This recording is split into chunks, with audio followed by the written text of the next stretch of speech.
Good evening, everyone. My name is Eric Hayden. I'm the meteorologist, warning coordination meteorologist with the Weather Service in Newport, Morehead City, Eastern North Carolina. Appreciate you joining us this evening. We'll wait another minute or so for people to log on. While people continue to log on, we are highlighting a few threats for tonight. You should all have received the email with the updated PDF briefing. We sent out a new one within the past few minutes. We also sent out one earlier than that with the increased flood threat, really trying to message that hard, becoming increasingly concerned with the flooding threat tonight, urban and flash flooding, and also the tornado threat. And again, both of these occurring at night, and that's what has us extremely worried across Eastern North Carolina. This is a radar loop over the last couple hours. We're starting to see some rain move across your area. I know we've had some rain today, but those heavier bands of rain will start to move on through. You can see it now down toward Pender County, just south of the Wilmington area. Notice these darker oranges and reds. That's indicating some very heavy rainfall.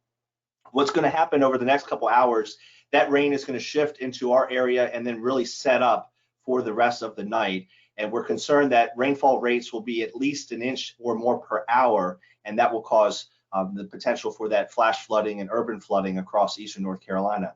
The other thing I want to point out is notice these red boxes down toward South Carolina and these special marine warnings out over the ocean. If you look very carefully at these storms as they're moving in off the ocean, they're very circular, or what we call in meteorology cellular. That's an indication that we could have some rotation moving onshore, and that's why we're very concerned with the tornado threat as we head through the overnight. We will highlight the areas that we think is at highest risk, but if you could please help us message into the community that this is not the night that you should turn this off. This is not the night that you should turn this on Do Not Disturb. We want people to make sure that they leave their phones on overnight and they do not have it on Do Not Disturb so that they get those warnings if we issue them. So really trying to hammer that messaging home before folks go to bed tonight. So this is our latest briefing. Again, you should have this in your email inbox. We just send that out. Flooding rain threat, still our biggest threat, significant impacts expected. We added enhanced wording for that in those briefings, and also added some additional details on river flooding, which we'll get to here in a second. Significant impacts from tornadoes, several to many tornadoes possible. We'll highlight where. It will especially be on the coastline. And the storm surge threat has pretty much remained the same. Overall wind threat is limited. We expect some scattered power outages, especially down toward the coast. The highest wind impacts certainly will be on the coast and also over the waters. I know it's affecting the ferry system, and we are seeing some impacts in our area, especially for the coastal areas.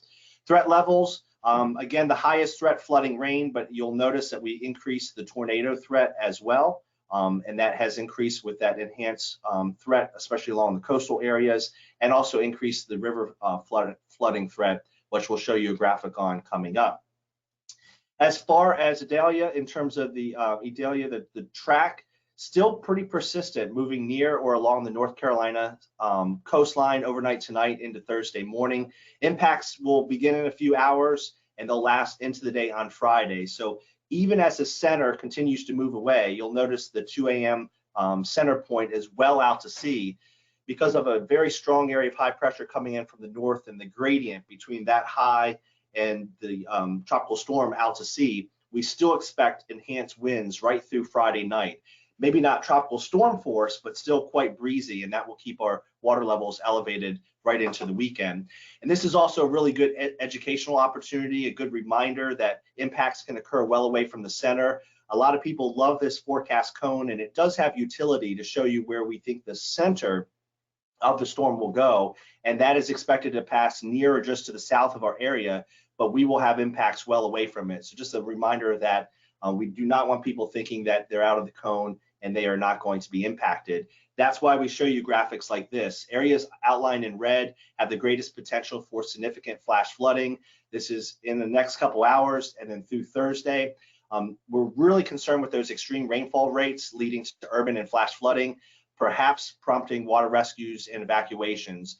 If you know us in the Weather Service, we do not use strong language unless we mean it. When we do outreach talks, I say we get paid the same today as we do on a partly sunny and 75-degree day. So when we bold text, when we put in language like that, we mean it. So please take that serious and help us message that with the community. As far as rainfall amounts go, this is another thing we say to continue to check back. Don't anchor on one forecast. The forecast has continued to trend upward slightly, but this is an important difference. 4 to 10 inches of rain across eastern North Carolina with as much as 15 inches of rain. And again, the bullseye right now would be Jacksonville, north central Onslow County, through Jones County, near New Bern, southern Pamlico, Beaufort, and then mainland Hyde County. That is the stripe of the heaviest rain. Lesser amounts to the north and west. However, this is where we think it's going to set up. It can shift 20 miles to the west, it can shift 20 miles to the east. Be prepared for those extreme rainfall amounts pretty much anywhere in eastern North Carolina, probably with the exception up toward Martin County, the far northwest. I'm probably not going to see it, but be prepared for it. And this does include the Outer Banks. I know we've focused a lot on surge and coastal flooding, which we still expect, but 6 to 10 inches of rain, Hatteras Island, don't let your guard down in terms of the actual rainfall from this event. As far as tornadoes go, we have continued to highlight coastal areas, coastal areas, coastal areas. That has not changed, but now that we're a little closer, we're increasingly concerned the immediate coastline. So if you've watched this the last 24 hours, we had this orange shading in this area. That's a potential for several tornadoes. That hasn't changed. What you may notice is now it's a red shading on the map. That's the potential for many tornadoes over the water, especially perhaps just getting into southern Onslow, the Crystal Coast. So I'm talking Bogue Banks, Pine Knoll Shores, Emerald Isle, Indian Beach, Salter Path, those locations, North Topsail, Swansboro, those areas, especially concerned with the tornado risk. And it's going to happen tonight. The threat is now through 9 a.m. So please, please, please make sure people have multiple ways to get those warnings so they're woken up at night. Surge impacts have not changed. 1 to 3 feet on the Crystal Coast, probably toward the lower end of this amount. The area that's most at risk on the northeast wind is down the southwest part of the Pamlico Sound. So again, down East Carteret County, places like Cedar Island, Oriental, Cherry Branch, those locations on the Neuse River, also the Pamlico and Pungo rivers, 2 to 4 feet above normally dry ground. We think the peak of that is going to occur Thursday afternoon and Thursday evening. It's going to remain elevated water right through Saturday morning, but the real high water, the peak values, we think Thursday afternoon and Thursday evening. Outer Banks, we know you have a coastal flood warning now in effect. Impacts have not changed. 2 to 3 feet north of Hatteras. This is with a strong northeast wind. As Idalia moves to our south, we expect enhanced winds on that northwest side, and that's going to be tomorrow afternoon and tomorrow evening. That's when we have our biggest concern. As far as sound side issues on the Outer Banks, for the most part, with the northeast to north wind, it's going to be blowing away from most of the Outer Banks sound side. But from Hatteras Village down to Ocracoke, a northeast wind initially will put most of the water down towards Cedar Island. But as we turn a little bit into the north, that's why we're still thinking 1 to 3 feet above normally dry ground is possible there. I should point out, we do expect this to cause some overwash on NC 12, likely impacting the road, perhaps making it impassable for a brief time. This is especially likely Thursday evening and also Friday morning. I'm going to hop out of the slide here to show you what I mean with that. That has not changed. This is a graph for duck. We know we had some issues, Rodanthe down through Ocracoke yesterday evening. That is the high tide then. You may notice that the water levels this evening and again tomorrow morning are going to be similar to what we had yesterday evening. The key difference is the period, the time between the waves is much lower. So when we had issues, it was 13 or 14 seconds. Now it's 10 or so seconds. So we don't think the impacts will be as much this high tide cycle this evening or tomorrow morning. We'll certainly watch it, can't rule it out, but just kind of keep that in mind. Our period of concern is the high tide tomorrow evening. That's the highest predicted one around 8 or 9 o'clock Thursday evening, and then again Friday morning. So if you're watching from Dare County, Oceanside, north of Cape Hatteras up through Duck, biggest concern Thursday evening high tide cycle, Friday morning high tide cycle.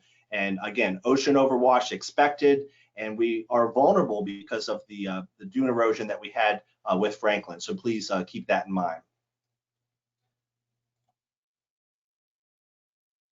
All right, let's get back in there. So wind threat, that has remained the same. The yellow shaded area, coastal areas, that's where we could see some scattered power outages. For the most part, tropical storm force gusts possible, 35, 40 miles per hour across most of eastern North Carolina. With the rain and saturated ground, we could have some power issues, but not expected to be a major communications issue. But right along the coastal areas, North Topsail through Emerald Isle, Cedar Island, especially the Pamlico Sound, if you're near and adjacent to that on that northeast wind, you're open facing the open water. So Cedar Island, Ocracoke, those normal places that have that really strong fetch off the Pamlico Sound, 50 to 50 mile per hour winds, certainly possible. And that peak, again, expected to be Thursday afternoon into very briefly Thursday evening. One more thing, I want to go back to the wind gusts. We do anticipate those strong winds during that period I mentioned, Thursday afternoon through Thursday evening, but we still expect very strong winds into Friday night. So again, 25 to 35 mile per hour winds possible right through the day on Friday. In fact, over the waters, we could see some gusts 40, 45 miles per hour even Friday itself. As the storm moves away, we're still going to have those strong northeast to north winds. So cannot reiterate this enough. If you're just joining us, flooding is our biggest concern. We said this a couple days ago, water, water, water. Tonight, early tomorrow is the time frame we're concerned with. Tornado threat tonight. We went over the surge. Last but not least, we put this at the end because this is a threat that's going to be down the road. The last couple of days, we've had some rain in our inland areas, and this is the Northeast Cape Fear River at Chinkapin. We've talked to Brian and Matthew out in Duplin County to alert them to this. River level was only 2 feet. Now it's gone up quite a bit. This has nothing to do with the rain for tonight. This is the rain we've had this past week. So we're sitting at just under 11 feet. Then you add the rain from the tropical storm, and that's where you get the projection, minor flooding to approaching moderate levels sometime this weekend. So we've seen this before. We get the flash flooding on the front end, and then it takes days for our river levels to come up. Please kind of keep that in mind.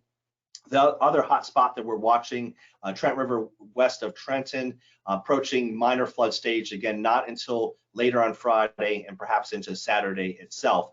The other area rivers, mainly action stage, but we could be approaching minor in some spots depending on how the rain shakes out. But these two river basins are the ones that we're most concerned with, and we'll certainly update you as needed as we move on through the event.